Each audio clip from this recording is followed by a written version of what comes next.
Bismillahirrahmanirrahim. Assalamualaikum warahmatullahi wabarakatuh. Alhamdulillahi ala ihsani wa syukru lahu ala taufiqihi wa amtinani wa asyhadu an la ilaha illallah wahdahu la syarika lahu ta'ziman li sya'nihi wa asyhadu anna Muhammadan abduhu wa rasuluhu da'ila ridwani. Allahumma salli alaihi wa ala alihi wa ashabi wa ikhwani. Hadirin hadirat yang dirahmati oleh Allah Subhanahu wa taala. Kita masih melanjutkan tentang sejarah Bani Israel ya. Kita masih pada Nabi Musa ya. Tatkala bertemu dengan Fir'aun ya. Nanti setelah itu Fir'aun tewas, setelah itu Musa keluar dari Mesir sampai kemudian perjalanan menuju Palestina, kemudian sampai di Palestina, baru kemudian sampai penghujung kepada Nabi Sulaiman alaihissalam, baru kemudian terjadi keributan setelah wafatnya Nabi Sulaiman alaihissalam sampai negara Israel sekarang insyaallah taala. Setelah itu baru kita kembali lagi ke sirah Nabi sallallahu alaihi wasallam. Jadi antum sabar bersama saya untuk mendengarkan kisah Yahudi ya. Baik hadirin dan hadirat yang Allah Subhanahu wa taala, pada pertemuan yang terakhir telah kita sampaikan Musa pun bertemu dengan Fir'aun, kemudian terjadilah dialog ya dengan Fir'aun, dan ternyata Fir'aun memang adalah orang yang sangat ya pandai berbicara ya. Dia seorang raja dan sekaligus pandai berbicara. Nabi Musa berkata ya, An arsil ma'ana Bani Israel, wahai Fir'aun, lepaskanlah Bani Israel bersamaku, jangan kau siksa, jangan kau hina mereka, rendahkan mereka. Kata Fir'aun, qala alam nurabbika fina walidan wa labista fina min umrika sinin. Wahai Musa, bukankah dulu engkau kami yang rawat, kau tinggal bertahun-tahun bersamaku ya, engkau menjadi anak angkat kami. Wa fa'alta fa'lataka allati fa'alta wa anta minal kafirin. Dan bukankah selain kau dulu kami yang rawat, kau telah berbuat kesalahan, bahkan kau membunuh salah seorang dari anak buahku, dan sekarang engkau termasuk orang-orang yang tidak tahu balas budi ya. Engkau termasuk orang tidak tahu balas budi ya. Maka ini adalah hujah yang disampaikan oleh Fir'aun, mengingatkan tentang kesalahan Musa yang telah pernah membunuh salah seorang anak buah dari Fir'aun, dan juga mengingatkan budi baik dari Fir'aun yang pernah merawat Nabi Musa tatkala masih kecil dalam kemewahan di kerajaan Fir'aun. Apa jawaban Musa alaihissalam? Qala fa'altuha idzan wa ana minadh-dhalin. Memang aku telah melakukannya, aku tidak mengingkari. Dan tatkala itu aku termasuk orang-orang yang khilaf, orang yang salah. Musa tidak mengingkari kesalahannya. Saya memang salah. Fa farartu minkum lamma khiftukum. Akhirnya saya pun kabur meninggalkan kalian, meninggalkan kota Mesir. Fa wahaba li rabbi hukman wa ja'alani minal mursalin. Namun setelah itu Tuhanku memberikan kepadaku ilmu dan aku pun diangkat menjadi seorang rasul. Wa tilka ni'matun tamunnuha alayya an abadta bani Israil. Adapun budi baikmu kepadaku ya, waktu kau merawatku sejak kecil, ya itu sebab karena kau telah memperbudak Bani Israel. Seandainya kau tidak memperbudak Bani Israel, seandainya kau tidak menyiksa Bani Israel, seandainya kau tidak membunuh anak-anak Bani Israel, maka aku tidak perlu untuk tinggal di kerajaanmu. Nabi Musa juga membantah pernyataan Fir'aun. Akhirnya Fir'aun bertanya, qala Fir'aun wa ma rabbul alamin? Apa itu Rabbul Alamin ya? Kata para ulama bahwasanya Fir'aun ini hatinya mengakui adanya Tuhan ya. Dan ini di zaman Nabi Yusuf alaihissalam sebelum Nabi Musa, yang kisah yang kita sebutkan tentang raja ya, kemudian Al-Aziz, Imra'atul Aziz, Zulaikha. Kalau kita baca kembali kisah pembicaraan Yusuf alaihissalam dengan mereka, Yusuf sedang berbicara dengan kaum yang mengenal Allah Subhanahu wa taala. Makanya sang menteri waktu tahu istrinya berbuat salah kepada Yusuf, beliau berkata kepada istrinya, Yusuf a'rid an hadha wastaghfiri li dzambik innaki kunti minal khati'in. Wahai istriku, beristighfarlah, sungguhnya kau termasuk orang-orang yang salah. Kemudian Zulaikha juga berkata, waktu dia mengaku akhirnya salah, dia mengatakan al-an hasal haq ana rawatuhu an nafsihi wa innahu laminas sadiqin dzalika liya'lama anni lam akhunhu bil ghaib wa anna Allah la yahdi kaidal khainin. Kata Zulaikha setelah ketahuan benar saya yang merayu dia, sesungguhnya Allah tidak memberi petunjuk kepada orang-orang yang berkhianat. Dia bilang apa? Sungguhnya Allah, ya. Wa ma ubarri'u nafsi, inna nafsa la ammaratun bisu illa ma rahima rabbi. Dan aku tidak mensucikan diriku, sungguhnya jiwaku telah tergoda dengan jiwaku telah menggodaku dan jiwa menyuruh kepada perbuatan yang buruk. Inna rabbi ghafurur rahim, ya. Sungguhnya Rabbku Maha Pengampun lagi Maha Penyayang. Kemudian dan dalam pembicaraan kisah surat Yusuf nampak sekali bahwasanya Yusuf sedang berbicara dengan suatu kaum yang mereka musyrikin tapi mereka mengenal Allah Subhanahu wa taala. Ya, sebagaimana kaum musyrikin di zaman Nabi sallallahu alaihi wasallam. Tetapi setelah suku Heksos hilang, ya, kemudian datang suku Al-Qibt, ya, Firaun benar-benar, ya, membuat kaumnya, rakyatnya lupa dengan Tuhan, lupa dengan Tuhan. Sebenarnya Firaun dalam hatinya mengakui adanya Tuhan. Makanya Allah sebutkan dalam banyak ayat bagaimana Firaun sebenarnya mengakui Tuhan. Di antaranya Allah berfirman, "Wajahadu biha wastaiqanatha anfusuhum dzulman wa uluwa." Mereka mengingkari mukjizat-mukjizat Nabi Musa. Secara zahir mereka ingkari. Wastaiqanatha anfusuhum, tetapi dalam hati mereka meyakini itu kebenaran datang dari Allah Subhanahu wa taala. Demikian juga Musa berkata kepada Firaun, "Ya laqad alimta ma anzala haula'i illa rabbus samawati basair." Ya, wahai Firaun, sungguhnya kau tahu tidak ada yang menurunkan semua mukjizat ini kecuali siapa? Allah Subhanahu wa taala. Jadi sekarang dia berlagak seakan-akan tidak mengenal Tuhan, seakan-akan dia ateis, tidak mengenal Tuhan. Maka dia ngomong sama Nabi Musa, "Wa ma rabbul alamin?" Apaan itu Rabbul alamin? Dia tidak mengatakan siapa Rabbul alamin. Kalau siapa berarti ngerti. Dia lebih parah lagi. Apaan itu Rabbul alamin? Seakan-akan dia tidak mengenal Tuhan. Ya ini tidak perlu dijawab. Ya, karena Musa tahu, Firaun tahu tentang adanya apa? Tuhan. Hati kecilnya mengakui adanya Tuhan. Maka Nabi Musa tidak perlu menjelaskan. Nabi Musa menjelaskan sesuatu yang nampak. Qala rabbus samawati wal ardi wa ma bainahuma in kuntum muqinin. Nabi Musa berkata, Rabbul alamin, yaitu penguasa langit, penguasa bumi, pencipta bumi, dan apa yang di antara keduanya, jika kalian meyakini. Seakan-akan, kata Ibnu Taimiyah rahimahullah tatkala mengomentari ayat ini, seakan-akan Musa berkata, kalau kalian punya keyakinan apapun, maka keyakinan terbesar dalam hati seorang yaitu yakin akan adanya Tuhan, dan itu sudah perkara yang fitrah.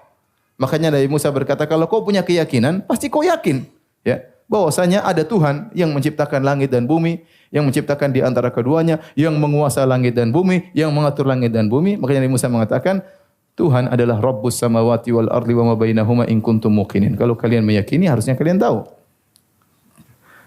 Qala liman haulahu ala tastami'un.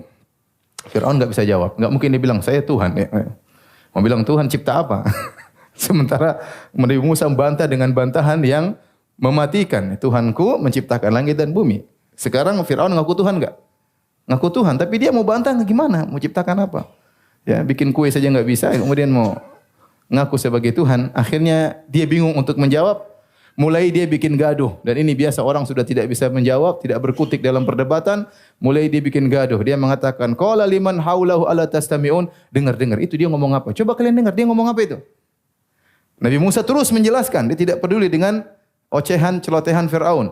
Qala rabbukum wa rabbu abaikumul awwalin. Tuhan itu yang menciptakan kalian dan menciptakan nenek moyang kalian sebelum kalian. Ya, kalau engkau Tuhan wahai Firaun, terus yang ciptakan bapakmu siapa? Wong kau dulu belum ada. Paham? Logika sangat sederhana, ya. Ini bantahan Nabi Musa. Kalau kau Tuhan, ini kan di balik itu tersirat bantahan. Kalau kau Tuhan, terus yang ciptakan bapakmu siapa? Wong kau belum ada. Maka Nabi Musa berkata, Rabbukum wa rabbu abaikumul awwalin. Tuhan itu yang menciptakan kalian dan menciptakan nenek moyang kalian. Firaun tidak bisa jawab. Ini hujah kedua yang sangat logis. Kalau Tuhan harusnya bisa ciptakan langit dan bumi, dia tidak bisa. Kalau Tuhan harusnya dia yang ciptakan bapaknya. Maksudnya sebelum dia harusnya bapaknya ada yang ciptakan. Wong bapaknya sudah ada sebelum dia ada. Akhirnya dia bikin gaduh lagi, dia mengatakan, "Inna rasulakumul ladzi ursila ilaikum lamajnun." Sungguhnya ini utusan yang diutus kepada kalian si Musa ini sungguh lamajnun, sungguh orang gila. Ini sudah enggak bisa bantah. Ini sungguh orang gila. Nabi Musa tidak peduli dengan celotehan Firaun, maka dia lanjutkan, "Qala rabbul masyriqi wal maghribi wa bainahuma in kuntum taqilun." Sungguhnya Rabbku, adalah penguasa timur dan barat dan apa yang ada di antara keduanya jika kalian berakal. Seakan-akan Nabi Musa berkata, kalian akal enggak ada ya. Masa Tuhan modelnya kayak begini? Cuma dia jawabnya tersirat, tidak apa? Tidak langsung ya. Karena Allah menyuruh Nabi Musa berkata-kata lembut kepada siapa? Kepada Fir'aun. Sehingga Nabi Musa membantah dengan tersirat. Dia mengatakan, Tuhanku adalah penguasa langit, penguasa timur dan barat dan apa di antara keduanya jika kalian berakal. Ini dalil bahwasanya kalian sudah tidak berakal sampai bisa percaya orang seperti Fir'aun ini sebagai Tuhan. Yang pertama tahu Fir'aun itu bukan Tuhan, yang pertama tahu Fir'aun itu pendusta, Fir'aun sendiri. Dia tahu dia bukan Tuhan. Dia tahu dia dulu kecil, dia dulu ingusan, dia dulu merangkak, dia tahu. Dia tahu dia lapar, dia tahu dia buang air, dia tahu dia sakit, dia tahu dia takut. Masa itu Tuhan? Tapi karena dia sombong dan dia bodoh-bodohin rakyatnya semua patuh sama dia. Tidak ada cara lain tatkala dalam berdebat, maka dengan tangan besi. Apa kata Firaun? Qala la in ittakhadhta ilahan ghairi la aj'alannaka minal masjunin. Wahai Musa, kalau kau mengambil ada Tuhan selainku, aku akan sungguh-sungguh penjarakan engkau. Waduh, sudah. Kalau di penjara selesai. Nabi Musa tidak putus asa. Nabi Musa kemudian ambil celah karena Fir'aun ini orangnya jaga image ya. Jaga image. Kalau begitu kan berarti kalah debat. Rakyatnya lihat, kemudian pembesar-pembesarnya lihat, wah ini main kasar, kalah debat, sudah kalau gitu saya penjara. Akhirnya Musa berkata, qala awalau ji'tuka bi syai'im mubin. Bagaimana kalau saya datangkan kepada engkau suatu bukti yang nyata bahwasanya saya utusan Tuhan? Firaun kepancing. Qala fa'ti bihi. Ayo, mana buktinya kau seorang utusan Tuhan? In kunta minas shadiqin, kalau kau benar-benar jujur. Nah, kita sudah cerita pada pertemuan lalu, Musa sudah latihan kan, lempar tongkat jadi ular, ngambil, sudah latihan enggak? Sudah. Sekarang dengan dia pede, fa'alqa asahu fa idza hiya thu'banum mubin. Maka Musa pun melemparkan tongkatnya, tiba-tiba menjadi ular yang bergerak-gerak. Nabi Musa tidak takut ya. Karena dia sudah latihan. Yang lain pada ketakutan. Ini mukjizat yang pertama. Wa naza'a yadahu fa idza hiya baydha'u lin-nadhirin. Kemudian dia keluarkan tangannya, tiba-tiba putih, bercahaya, bukan karena sakit tapi ini menunjukkan bahwasanya suku Bani Israel mereka bukan orang yang putih. Ya mungkin kulitnya coklat, ya. Namun kemudian warna tangannya menjadi putih, keluar cahaya di zaman belum lahir Thomas Alva Edison waktu itu. Ini mukjizat. Tapi Firaun memang canggih. Firaun memang apa? Canggih. Pantas dia, kalau dia bisa menipu rakyatnya semua dia Tuhan, berarti dia pintar atau tidak? Pintar berarti. Apa kata dia tatkala Musa sudah menunjukkan mukjizat semua? Kata dia, qala lil mala'i haulahu, dia berkata kepada orang-orang di sekitarnya, inna hadza la sahirun alim. Ini memang penyihir hebat. Ini Musa apa? Penyihir hebat. Selesai. Kalau sudah dicap penyihir, apalagi di zaman tersebut, zaman banyak orang melakukan praktek sihir, maka Musa tidak ada nilainya lagi. Kecuali dia hanya seorang apa? Penyihir. Mukjizat yang dia lakukan tidak bisa membuktikan dia utusan Tuhan. Ini dalil atau hujah yang disampaikan oleh Fir'aun. Ini hujah yang sangat cerdas daripada Fir'aun. Famadha yuridu an yukhrijakum min ardikum bisihrihi famadha ta'murun. Maka dia provokasi rakyatnya. Wahai rakyatku, wahai menteri-menteriku, ini tukang sihir. Apa tujuan dia bikin sihir ini? Dia ingin mengeluarkan kalian dari negeri kalian dengan sihirnya. Kalau gitu apa yang kita lakukan sama orang ini? Provokator ya. Ya, ini tukang sihir. Tujuan dia melakukan sihir agar kita terusir dari negeri kita Mesir ini. Apa yang kalian perintahkan kepadaku? Firaun jaga image. Oh ya apa? Akhirnya anak buahnya terpancing. Tidak bilang bunuh, penjara enggak. Anak buahnya berkata, qalu arjih wa akhahu wa ba'ath fil madaini hasyirin ya'tuka bikulli saharin alim. Wahai Musa kalau begitu, wahai Firaun kalau begitu, begini saja. Kau utus seluruh orang-orang untuk datangan penyihir dari berbagai tempat, kemudian duel sama Musa. Seandainya anak buahnya bilang bunuh saja, mungkin Firaun apa? Bunuh. Tapi ternyata anak buahnya bilang enggak bunuh. Ya sudah, kalau gitu di tukang sihir, ajak duel sama tukang sihir kita. Fajumi as-saharatu limiqati yaumin ma'lum. Akhirnya datanglah para penyihir dari berbagai macam tempat, kemudian datang berkumpul ya. Yang Nabi Musa berkata, silakan berkumpul ya. Duhan ya, di waktu duha, kemudian yaumuz zinah wa an yuhsyaran nasu duha, bahwasanya dikumpulkan di hari semacam hari Id, mereka berkumpul orang rame-rame di waktu duha, maka para penyihir datang. Kemudian mereka berkata kepada Fir'aun. Qalu li Fir'aun. Kata para penyihir, wahai Fir'aun, a inna lana la ajran in kunna nahnul ghalibin. Apakah kita akan dapat ganjaran kalau kita bisa mengalahkan Musa? Qala na'am wa innakum laminal muqarrabin. Bukan cuma dapat ganjaran wahai para penyihir, kalian akan menjadi menteri-menteri dekatku. Tenang aja, yang penting ngalahkan siapa? Musa. Akhirnya orang-orang berkumpul, ramai banget. Maka terjadilah duel Nabi Musa dengan banyak penyihir. Ada yang mengatakan ratusan, ada yang mengatakan ribuan. Tidak ada riwayat yang sahih, tapi intinya mereka jumlahnya banyak. Dan penyihir-penyihir top dan dihadiri oleh seluruh rakyat Mesir menyaksikan duel tersebut. Akhirnya Nabi Musa berkata, "Alkuma antum mulkun." Lemparkanlah apa yang hendak kalian lempar. Kemudian mereka pun melemparkan tongkat-tongkat mereka, tali-tali mereka. Kemudian fa idza hibaluhum wa isihim yukhayyalu ilaihi min sihrim annaha tas'a. Maka kemudian ya kata Allah Subhanahu wa taala, "Saharu a'yunan nas wastarhabuhum." Maka mereka pun menyihir mata manusia. Seluruh rakyat yang nonton tatkala itu melihat bahwasanya tali-tali tersebut bergerak menjadi ular, tongkat-tongkat tersebut bergerak menjadi ular. Makanya waja'u bi sihrin azim, kata Allah, mereka mendatangkan sihir yang hebat. Kenapa yang tersihir bukan satu dua orang, satu negara semuanya apa? Tersihir. Yang hadir semuanya tersihir melihat itu menjadi ular. Berarti memang jin-jinnya top-top waktu itu. Sehingga semua bisa tersihir. Bahkan bukan cuma rakyat, bahkan Nabi Musa juga sempat tersihir. Yukhayyalu ilaihi min sihrihim annaha tas'a fa aujasa fi nafsihi khifatan Musa. Maka akhirnya Nabi Musa pun dikhayalkan kepada beliau bahwasanya ular tersebut bergerak. Nabi Musa pun takut. Membuktikan Nabi Musa juga tersihir saking hebatnya itu jin-jin. Qulna la takhaf innaka antal a'la. Kami berkata, wahai Musa, jangan takut, kau yang menang. Fa'alqi ma fi yaminika talqaf ma sana'u. Lemparkan yang ada di tangan kananmu, akan makan seluruh ular tersebut. Ya, maka Nabi Musa pun melemparkan tongkatnya, tiba-tiba menjadi ular yang besar, kemudian memakani ular-ular yang kecil-kecil tersebut. Akhirnya kalahlah para penyihir ya. Ibnu Taimiyah rahimahullah waktu mengomentari ayat ini, beliau berkata, jin bisa menghayalkan kepada seseorang, kepada mata manusia. Bahkan Ibn Taimiyah juga pernah mengalami hal ini. Bukan dia, maksudnya ada orang-orang tatkala sedang berjihad di tempat yang lain, tiba-tiba mereka bertemu dengan Ibn Taimiyah. Kemudian mereka berkata kepada Ibn Taimiyah, Ibn Taimiyah, kami bertemu dengan anda di negeri sana. Kata Ibn Taimiyah, dzaka syaitan, itu syaitan yang meniruku. Aku di sini, tidak ke sana. Jadi syaitan bisa meniru apa? Seseorang. Syaitan bisa menghayalkan kepada seseorang. Misalnya kata Ibn Taimiyah, ada orang pergi ke jin atau ke dukun, kemudian barangnya hilang, pergi ke dukun. Akhirnya dukun bisa menghayalkan, barangmu seperti ini. Dia seperti melihat barang tersebut. Padahal tidak ada, itu cuma hayalan dari apa? Jin. Jin bisa bikin hayalan. Ya. Kemudian menjadi menghayal, ternyata nggak ketemu juga barangnya, sama aja.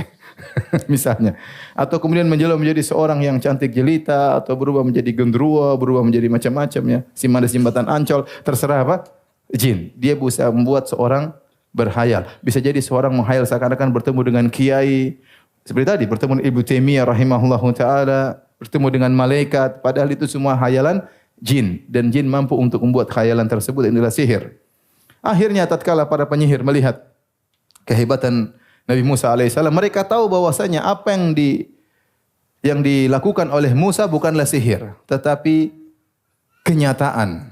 Karena mereka para penyihir, mereka pakar. Ini bukan sihir ini. Buktinya kalau kami melakukan sihir, tapi yang didatangkan oleh Musa ini bukan sihir. Karena Nabi Musa melemparkan tongkatnya, tiba-tiba menjadi ular betulan. Bukan ular mainan, bukan ular khayalan, tapi ular apa? Betulan. Ya. Sehingga mereka tahu bahwasanya tidak mungkin ada yang mampu merubah kayu menjadi ular betulan kecuali pencipta alam semesta. Ya. Pencipta alam semesta. Maka akhirnya mereka beriman kepada Nabi Musa. Kemudian faulqiyas saharatu sujada. Mereka pun sujud kepada Allah Subhanahu wa taala. Tatkala itu juga qalu amanna bi rabbil alamin. Kata mereka, kami beriman kepada Rabbul Alamin. Rabbi Musa wa Harun. Kami beriman kepada Rabbnya Musa dan Rabbnya Harun. Fir'aun pun marah. Qala amantum lahu qabla an adzana lakum. Kalian berani beriman kepada Musa sebelum aku izinkan kalian. Innahu lakabirukumul ladzi 'allamakumus sihr. Sungguhnya Musa itu memang guru kalian yang telah mengajari sihir pada kalian. Di sini nampak kecerdasan Firaun. Firaun kembali lagi menipu rakyatnya dengan berkata, ini mereka sudah sepakat sebelumnya, sandiwara doang. Sandiwara doang. Ini gurunya, ini muridnya. Pintar enggak Firaun? Pintar. Kalau enggak pintar gimana nipu rakyat di Tuhan? Ya. Entah rakyatnya terlalu bahlul atau Firaun terlalu pintar. Tapi intinya dia jago. Bayangkan dalam kondisi seperti itu dia bisa langsung berbuat hila. Langsung dia berkata, ini guru kalian. Kalian sudah bersandiwara. Sudah selesai, enggak ada yang beriman kepada mereka. Harusnya semua orang beriman. Sebagaimana penyihir apa? Beriman. Tapi subhanallah Fir'aun langsung bisa merubah suasana sehingga akhirnya tidak jadi beriman kepada Nabi Musa. Sementara penyihir tahu ini benar-benar utusan Tuhan. Bagaimana kayu bisa berubah menjadi zat kayu, bisa berubah menjadi zat daging seperti ular.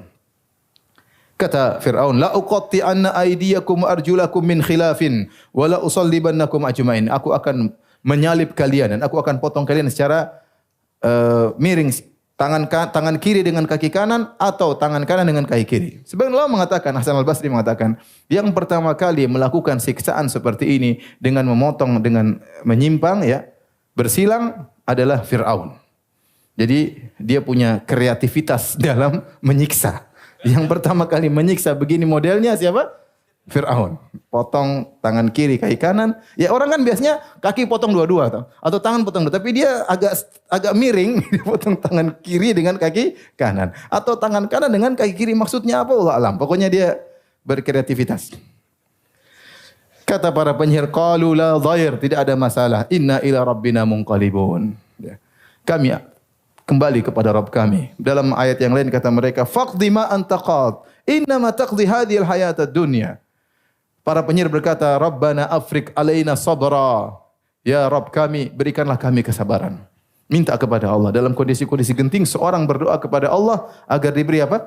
Kesabaran. Sekarang mereka beriman dan diancam untuk dibunuh, bukan sekedar dibunuh, disiksa. Bayangkan dipotong tangan kiri dengan kaki kanan, kemudian disalib, tidak langsung mati, disiksa.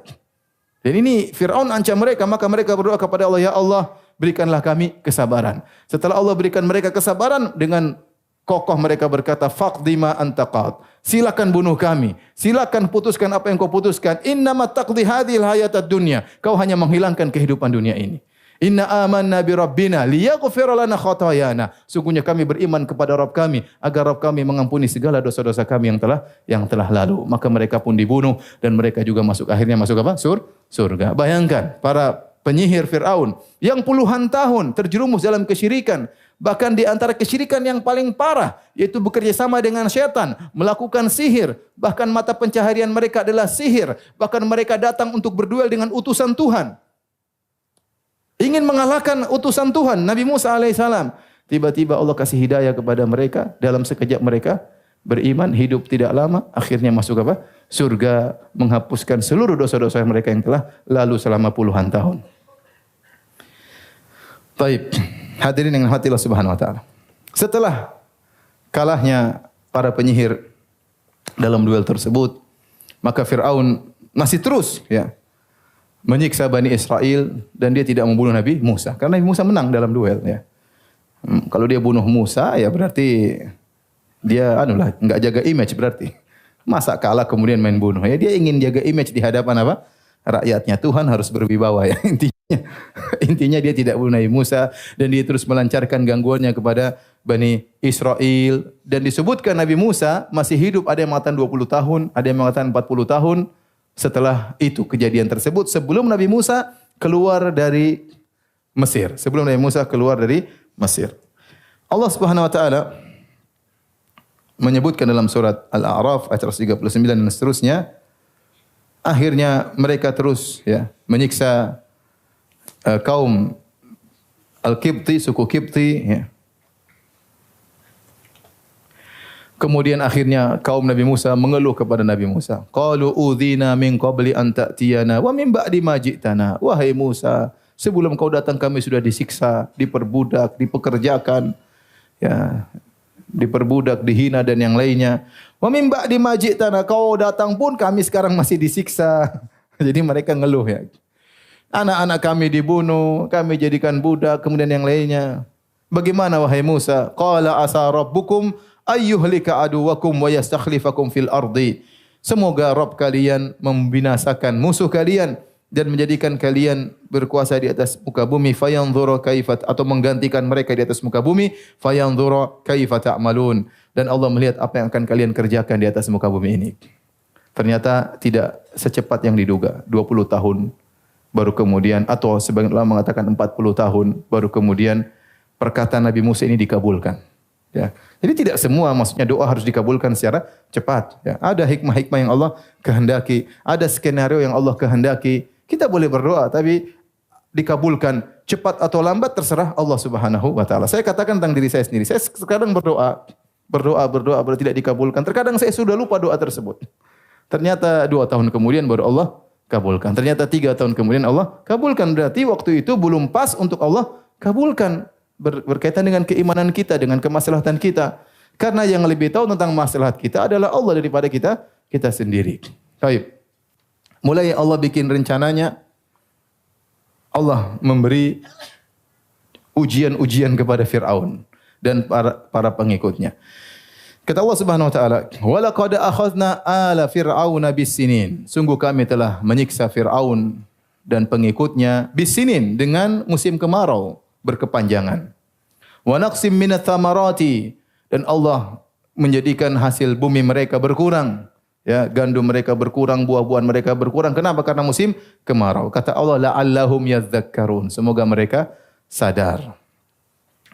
Namun apakah mereka sadar? Mereka tetap tidak sadar. Bahkan mereka mengatakan, ente Musa sebabnya. Kita dulu nyaman-nyaman, gara-gara ente datang lihat semua berubah jadi susah. Dulu waktu ente belum ada, kita dalam kondisi nyaman, subur. Ente datang kemarau semuanya.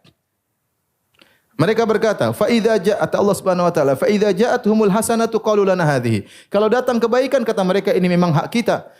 Wa in tusibum sayyi'atun, kalau mereka ditimpa dengan keburukan, yatayyaru bi Musa wa ma'ah, kata mereka bertatayur. Ini gara-gara Musa dan para pengikutnya. Sejak mereka datang kita musibah. Dan memang benar sejak Nabi Musa datang mereka kenapa? Musibah. Tapi musibah itu bukan datangnya Nabi Musa karena kalian tidak beriman kepada Nabi Musa. Namun saya katakan Fir'aun pintar apa? Pintar ngomong. Ala innama ta'iruhum indallah walakinna aktsarahum la ya'lamun. Kemudian mereka berkata kepada Nabi Musa, wa qalu mahma ta'tina bihi min ayatin litasharana biha fama nahnu laka bimu'minin. Mereka mengucapkan kata-kata yang menunjukkan mereka tidak bakalan beriman. Apa kata mereka? Wahai Musa, mukjizat apapun yang kau datangkan untuk menyihir kami, kami tidak bakalan apa? Beriman kepadamu. Percuma. Mau bikin ini, mau bikin tongkat jadi ular, mau keluar cahaya, mau apapun, itu semua apa? Sihir. Mahma ta'tina bihi min ayatin litasharana biha. Mukjizat apapun yang kau datangkan untuk menyihir kami, fama nahnu laka bimu'minin. Kami tidak akan beriman kepada Anda wahai Musa. Maka Allah pun bikin ujian berikutnya. Ya. Fa arsalna alaihim tufan. Maka Allah kirim tufan. Tufan itu maksudnya banjir besar.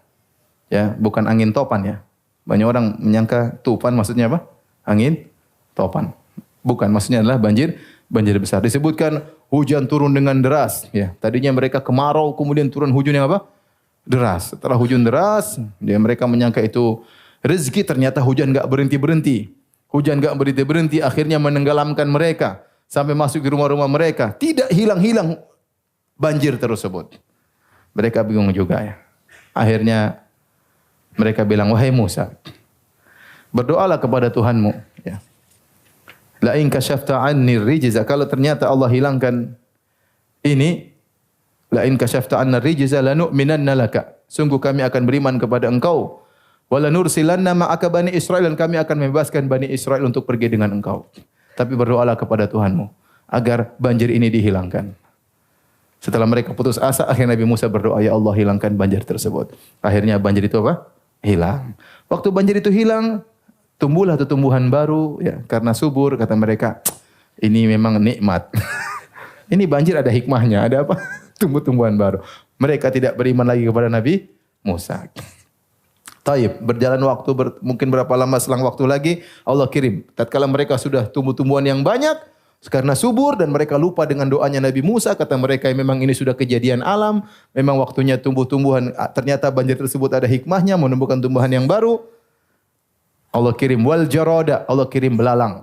Belalang banyak, sudah mereka mau panen dimakan sama belalang semuanya. Dimakan semuanya. Subhanallah. Tidak berhenti-berhenti belalang. Mereka mau panen dimakan sama belalang. Akhirnya mereka pusing. Mereka bilang lagi, wahai Musa, doa sama Tuhanmu. Hilangkan ini belalang. Kalau hilang kami akan beriman kepada engkau. Dan kami akan melepaskan Bani Israel. Nabi Musa berdoa. Siapa tahu kali ini taubat. Berdoa, ya Allah. Ini Fir'aun enggak taubat-taubat. Ya Allah, siapa tahu kali ini taubat. Akhirnya Allah hilangkan lagi Jarad. Waktu hilang masih ada sisa sedikit.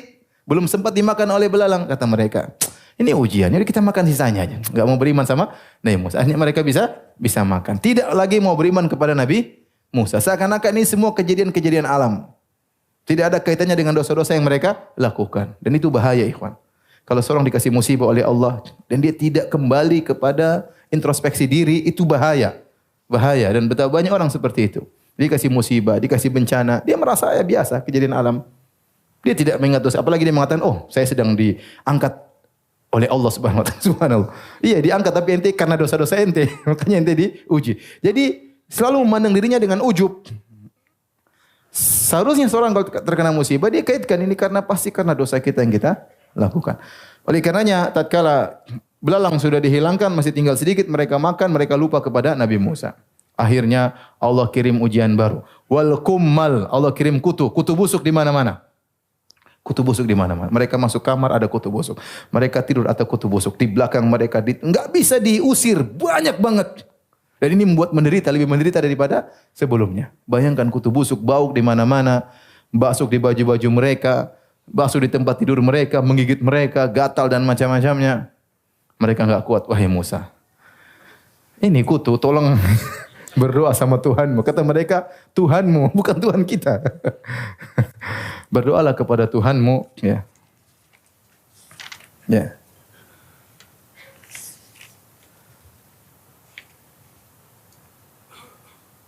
Mereka berkata, ya Musa, ud'u lana rabbaka bima ahida indak. Ya Musa, doalah kepada Tuhanmu. Jadi mereka belum mengakui Allah sebagai apa? Tuhan. Ya. Oleh karenanya Fir'aun menanamkan kepada rakyatnya bahwasanya tidak ada Tuhan, Tuhan cuma dia sendiri. Makanya waktu Nabi Musa mengatakan, kau tahu wahai Fir'aun, laqad alimta ma anzala haula ila rabbus samawati wal ardh. Tidak ada yang menurunkan ini semua kecuali, tidak ada yang menurunkan ini semua mukjizat kecuali penguasa langit dan bumi. Nabi Musa mengabarkan bahwa Tuhannya di atas, maka Fir'aun menantang.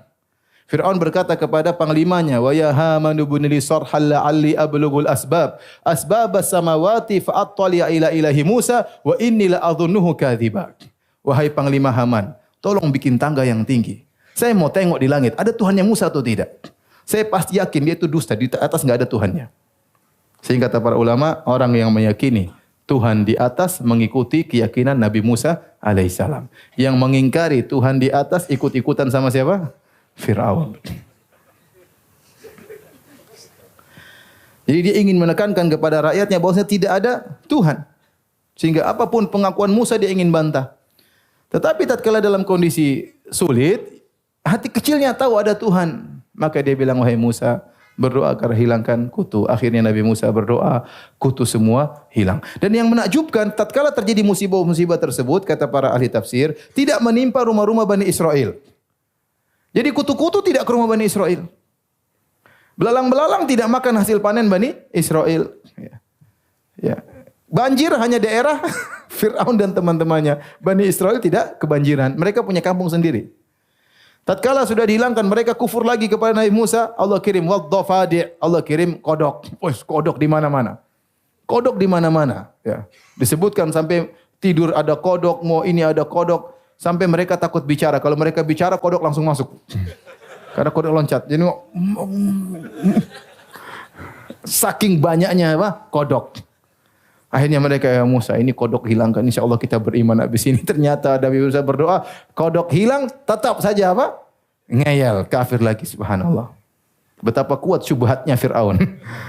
Akhirnya Allah kirim lagi waddama, Allah kirim darah. Darah, semua sumber air mereka jadi darah. Mereka ke sungai Nil jadi sungai darah. Mereka ke sumur, mereka ambil air, diangkat jadi darah. Semua jadi darah. Mereka lihat kampungnya Bani Israel, enggak ada darah. Oh iya, airnya berjernih di sana. Akhirnya mereka ke sana ngambil air dari sumurnya Bani Israel. Dibawa sampai rumah jadi darah. Mereka bingung. Akhirnya mereka bilang lagi, Musa, tolong hilangkan darah ini. Kami beriman habis ini. Nabi Musa berdoa lagi. Subhanallah, Nabi Musa baik. Akhirnya berdoa dan hilang lagi itu semuanya. Namun mereka juga tidak beriman. Tatkala mereka tidak beriman, ya, akhirnya mereka sudah jengkel, ya. Mereka ingin membunuh, ya, Bani Israel. Karena tidak ada jalan lain untuk menghilangkan dakwah Nabi Musa dan seluruhnya, tidak ada jalan kecuali dengan membunuh mereka. Maka mereka rencanakan untuk membunuh Musa dan Bani Israel. Ya. Maka Allah memperingatkan Nabi Musa, walaqad auhayna ila Musa an asri bi ibadi fadrib lahum tariqan fil bahri yabasa la takhafu darakan wa la takhsha. Maka kata Allah Subhanahu wa taala, sungguh kami telah mewahyukan kepada Musa untuk membawa pergi hamba-hambaku di malam hari. Keluar diam-diam di malam hari. Ya, karena Fir'aun dan belantaranya hendak membunuh Musa dan para pengikutnya, ya. Akhirnya keluarlah Nabi Musa bersama para pengikutnya berjalan menuju ke Laut Merah, ya. Akhirnya tatkala mereka sudah pergi, pagi-pagi Fir'aun baru sadar. Karena dia Tuhan tapi tidur, ya. Jadi enggak ngerti apa yang terjadi di sekitarnya. Ya, ini Tuhan Bahlul, ya. Sudah pergi semuanya. Ngamuk dia. Ngamuk, ya. Maka kemudian, ya, kata Allah Subhanahu wa taala dalam surat Asy-Syu'ara, fa arsala fir'aunu fil madaini hasyirin. Maka dia kumpulkan seluruh pasukannya di seluruh kota-kota, di kampung-kampung, di seluruh RW kumpul semuanya. Lurah kelurahan semua dikumpulkan. Semua anak buahnya dia kumpulkan. Dia lagi ngamuk banget. Kemudian dia berkata, inna haula'i lasyirdzimatun qalilun. Sungguhnya mereka Bani Israel hanyalah golongan sedikit. Ingat, kata ini nanti akan kita bahas suatu saat. Fir'aun waktu mensifati Bani Israel, dia berkata, inna haula'i lasyirdzimatun qalilun. Sungguhnya Bani Israel cuma sedikit, kita banyak. Wa innahum lana laghaizun. Sungguhnya mereka yang sedikit itu telah membuat kita murka. Wa inna la jami'un hadirun. Dan kita adalah kelompok yang selalu waspada, berjaga-jaga untuk menangkap mereka. Maka mereka pun keluar. Dan mereka keluar rame-rame seluruhnya. Kata para ulama seluruhnya diajak. Karena mereka ingin pesta membunuh Bani Israel. Maka semua diajak, tidak seorang pun dibiarkan. Semuanya diajak. Menteri-menterinya, rakyatnya, algojo-algojonya, laki-laki, perempuan, semua diajak untuk mengejar siapa? Musa dan para pengikutnya. Kata Allah, fa akhrajnahum min jannati wa uyun. Allah cerita tentang indahnya Mesir. Kami pun mengeluarkan mereka dari kebun-kebun yang indah di Mesir, dari mata air yang mengalir di Mesir. Semua kekayaan mereka tinggalkan, menuju apa? Kematian.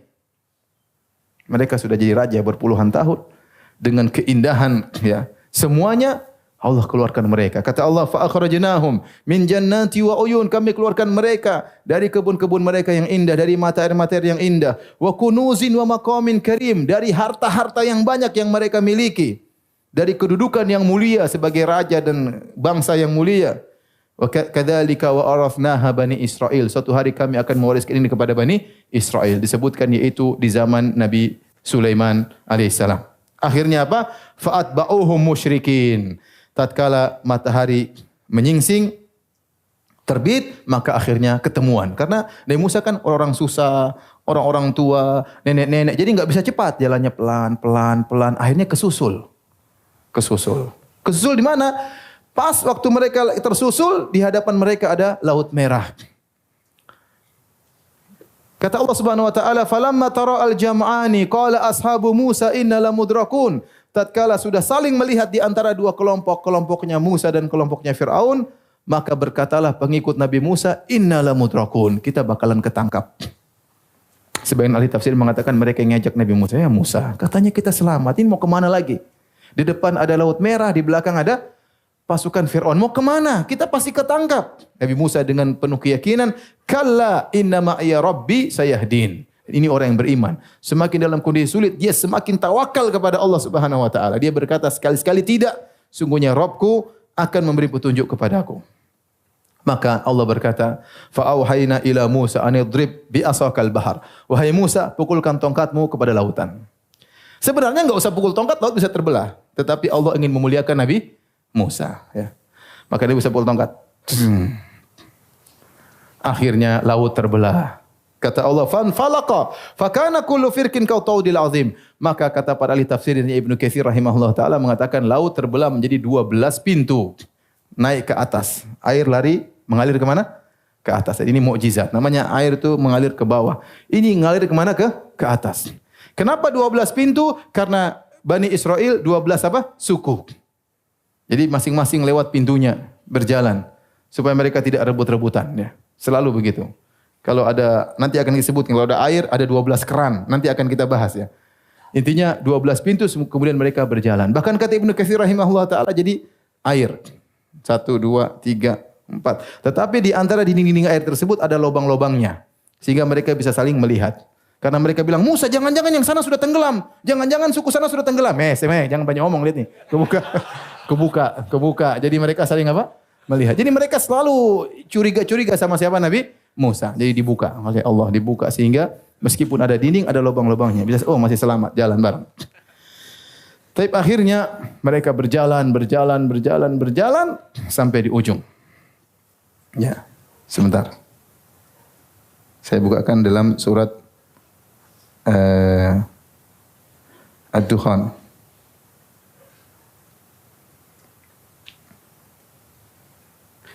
Akhirnya Nabi Musa sampai di ujung. Mulailah sudah sampai lewat Laut Merah. Saya enggak tahu Laut Merah berapa lebarnya. Intinya Nabi Musa dan pengikut sudah lewat. Fir'aun dan bala tentaranya baru sampai di ujung sini. Nabi Musa ingin pukul tongkatnya supaya laut kembali tertutup agar mereka selamat. Kata Allah, "Watrukil bahra rahwan." Watrukil bahra rahwan. Wahai Musa, jangan pukulkan tongkatmu. Biar laut terbelah seperti sebelumnya. Akhirnya laut tetap terbelah. Tatkala itu Fir'aun tahu ini musibah ini. Karena dia tahu ini memang saya membangkang sama Tuhan. Tapi sudah terlanjur. Saya bilang Fir'aun jaga image ya. Ya gimana sudah ngaku Tuhan. Sampai kata Ibnu Katsir, fatajallada Fir'aun. Fir'aun akhirnya sok kuat. Padahal dia sudah gelisah ini bakalan mati. Tapi ya apa boleh buat ya udahlah. Akhirnya dia pintar ngomong. Wahai rakyatku, lihat laut terbelah untukku. Wis. Mau mampus masih pede. Akhirnya Fir'aun jalan. Lihat, laut terbuka untukku. Dasar rakyatnya bodoh semua. Ngikut akhirnya. Ngikut. Sudah sampai tengah-tengah mau di ujung. Nabi Musa tinggal pukul tongkat lagi. Kembali lagi. Waktu laut kembali tertutup. Disitulah Fir'aun kemudian beriman. Falamma adrakahul gharaku qala amantu annahu la ilaha illalladzi amanat bihi banu Israil. Tatkala Fir'aun tahu akan tenggelam, dia berkata, aku beriman. Sungguhnya tidak ada yang berhak disembah kecuali Tuhannya Bani Israel. Yaitu dia mengucapkan la ilaha illallah. Oleh karenanya, kata yang terakhir keluar dari Fir'aun apa? La ilaha illallah. Tapi apa bermanfaat? Tidak bermanfaat. Akhirnya datang dalam hadis yang hasan, Jibril alaihissalam lihat Fir'aun komat kamit, dia ambil pasir masukin. Biar enggak banyak ngomong ya. Karena kalau ngomong-ngomong nanti Allah maafkan. Jibril tidak mau. Kata para ulama, Jibril tidak mau Fir'aun khawatir terkena rahmat Allah ya. Karena Jibril tahu betapa rahmatnya Allah Subhanahu wa taala. Jibril lebih tahu tentang Allah daripada kita. Ini kalau Fir'aun komat kamit, astagfirullah bahaya. Bergunding masukin apa? Akhirnya dia ambil pasir masukin mulut Fir'aun, selesai. Enggak diterima taubatnya. Karena sudah nyawa siap dicabut, akhirnya tenggelamlah. Maka tewaslah Fir'aun dan bala tentaranya, dan itu semua dilihat oleh Nabi Musa alaihissalam dan Bani Israel. Kemudian Bani Israel masih ngomong, wahai Musa, itu Fir'aun kemana? Jangan-jangan enggak mati. Ya, jadi mereka tuh selalu begitu ya, suudzon sama siapa? Nabi Musa. Akhirnya Allah Subhanahu wa taala ya apa namanya? Al-yauma nunajjika bi badinika litakuna liman khalfaka ayah. Maka pada hari ini kami selamatkan jasadmu hai Firaun. Jadi Firaun nampak di atas, diselamatkan. Yang lain hilang semua, kecuali jasad siapa? Firaun. Agar Bani Israel lihat tuh, oh itu Tuhan sudah tewas. Biar mereka tahu bahwasanya benar-benar mati. Karena kalau tidak kelihatan mereka akan mengatakan Firaun belum mati. Siapa tahu main-main ketemu Nyi Roro Kidul enggak tahu. Ya udah. Ternyata udah tewas.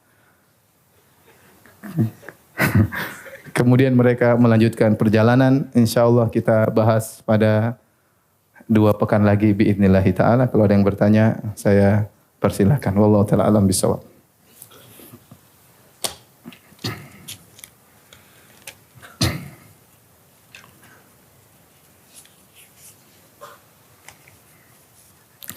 Ustaz, rakyat Fir'aun jika meninggal sebelum diutusnya Nabi Musa, apakah tetap dianggap mati dalam keadaan kafir? Karena kan mereka ditipu oleh Fir'aun. Enggak usah dibahas, ngapain nanti bahas mereka? Ya sudah, mereka sudah tewas. Sebelumnya kita enggak tahu, serahkan kepada Allah Subhanahu wa taala. Kita enggak tahu apakah sudah tegak hujah kepada mereka. Karena masalahnya ajaran Nabi Yusuf masih ada. Mereka kan Fir'aun datang setelah zaman siapa Nabi? Yusuf. Dan Yusuf berdakwah. Ya, apakah tegakkan hujah atau enggak bukan urusan kita.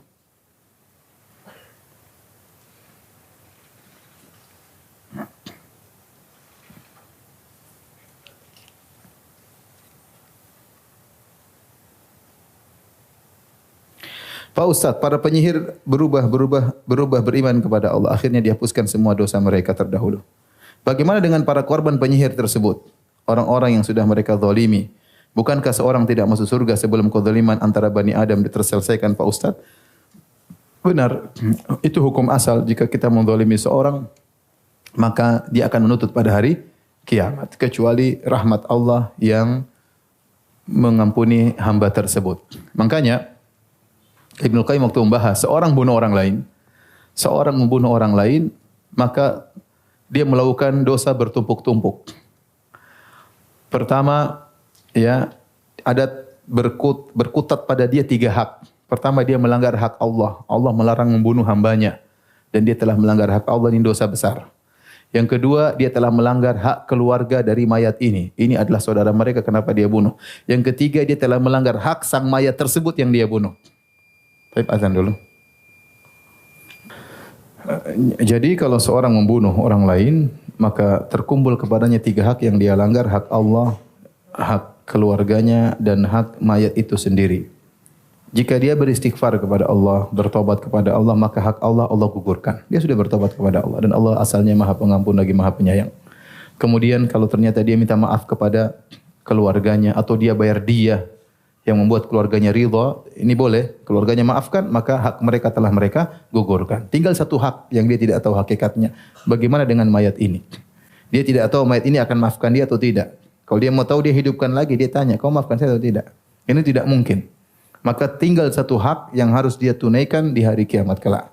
Dan pada asalnya orang terbunuh dia akan menuntut ya hal tersebut ya, hak dia. Makanya yang pertama kali disidang oleh Allah Subhanahu wa taala adalah hari kiamat fid dima, tentang masalah darah. Orang yang terbunuh akan memegang tangan orang pembunuhnya, dia datang kepada Allah mengatakan, "Ya Rabbi hadza qad qatalani." Ya Allah, ini telah bunuh saya waktu di dunia. Tetapi kata Ibnu Qayyim rahimahullah taala, dalil-dalil menunjukkan bahwasanya kalau seorang bertobat dengan sungguh-sungguh, maka Allah akan mengampuni. Meskipun orang tersebut tidak memaafkan, tapi Allah akan mengampuni. Dan banyak dalil-dalilnya, seperti kisah pembunuh 100 nyawa yang kemudian dimasukkan ke dalam apa? Surga karena dia bertobat dengan tobat sungguhnya, sehingga Allah menggugurkan hak orang yang terbunuh. Allah ganti dengan yang lainnya. Di antaranya kata Nabi sallallahu alaihi wasallam, "Dhahikallah min rajulaini yaqtulu ma ahaduhuma yaqtulu ahaduhuma al-akhar kilahuma yadkhulul jannah." Kata Nabi sallallahu alaihi wasallam, Allah tertawa melihat 2 orang yang satu membunuh yang lainnya, tiba-tiba keduanya ketemu di surga ya. Jadi si A dan si B. Si A maju masuk dalam medan jihad. Si B kafir, si A muslim. Tahu-tahu si B bunuh si A.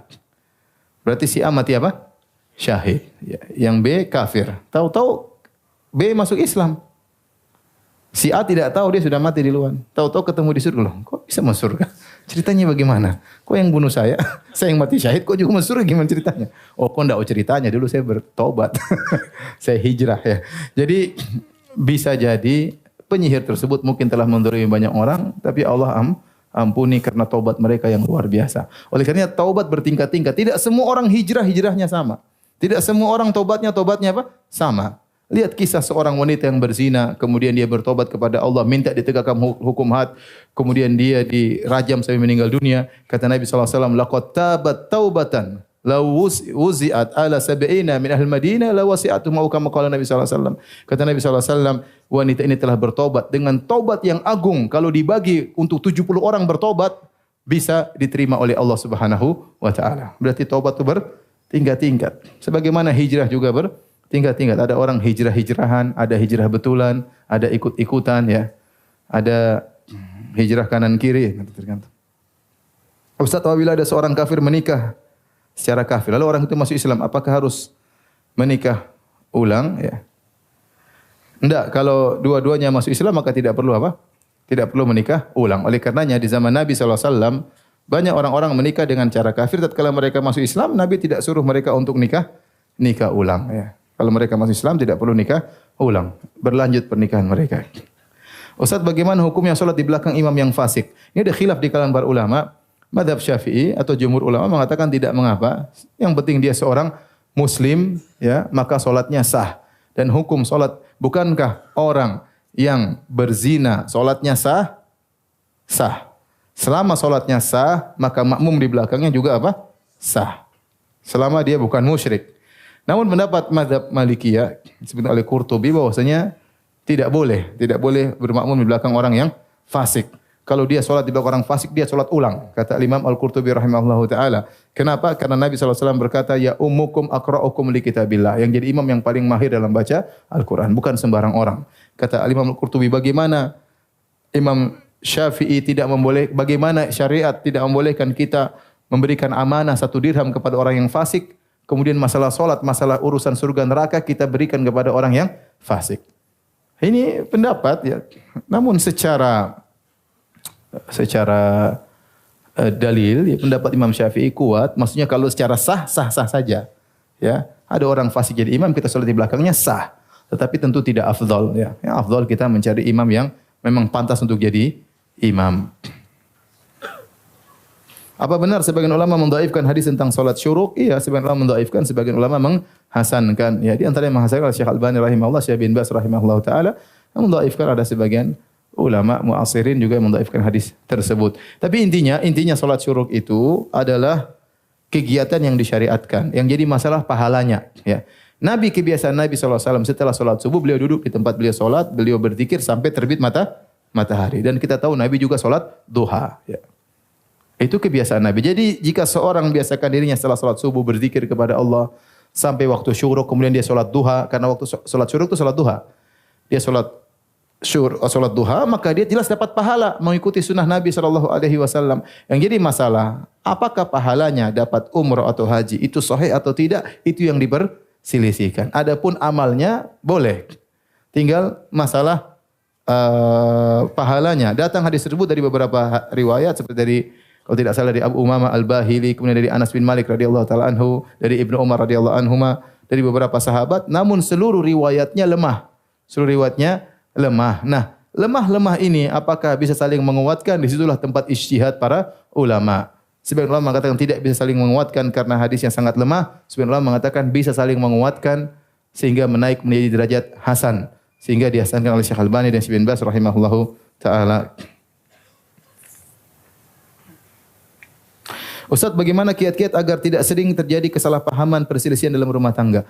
Kita menjalani kehidupan rumah tangga, agar kita tidak sering bertengkar, kita harus yakin bahwasanya kita sedang beribadah. Sehingga kita punya ibadah bagaimana menghadapi istri. Menghadapi istri adalah suatu ibadah. Bagaimana kalau dia begini, bagaimana dia begini. Kita lihat bagaimana syariatnya, apa yang disuruhkan oleh Nabi, diperintahkan Nabi kepada kita suami untuk bersabar kepada istri dalam banyak hadis.